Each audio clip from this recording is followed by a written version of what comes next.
Alors, le commandement des centres de préparation des forces se compose de 8 centres de taille variable, de capacité et de nature distincte, mais qui sont tous complémentaires. Alors effectivement, parmi ces centres, un certain nombre sont plutôt dédiés à l'entraînement tactique. En particulier, donc, on trouvera le centre d'entraînement au combat, ici sur Mailly, le centre d'entraînement aux actions en zone urbaine sur Sissonne, et le centre d'entraînement des postes de commandement, qui est également ici sur Mailly. S'agissant donc du centre d'entraînement au combat et du centre d'entraînement aux actions en zone urbaine, ces centres sont dédiés à l'entraînement de ce que nous appelons les sous-groupements tactiques interarmes. Pour faire simple, un volume de 200 à 250 personnels, une cinquantaine de véhicules, commandés par un capitaine. Ce capitaine donc aura une manœuvre à conduire pendant un laps de temps plus ou moins long.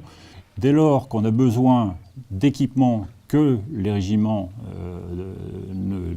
n'ont plus, dès lors qu'on a besoin de surfaces d'entraînement dont les régiments ne disposent pas, dès lors qu'on a besoin de moyens de simulation dont les régiments ne disposent pas, on vient dans nos centres. Tous les cadres, d'une manière générale, sont suivis par des arbitres, des conseillers, des contrôleurs. Les rotations donc d'une quinzaine de jours sont en général terminées par un contrôle qui permet de vérifier le niveau atteint par l'unité qui s'est entraînée. Pour l'entraînement des PC de brigade, nous avons ici sur Mailly également le centre d'entraînement des PC. La simulation permet de mesurer sur carte les effets de la manœuvre décidée par le PC de la brigade. Quand vient-on également dans nos unités pour deux types d'entraînement. L'entraînement qu'on appelle l'entraînement générique, c'est-à-dire la préparation de ce qu'on appelle une guerre, l'entraînement de base, l'entraînement fondamental.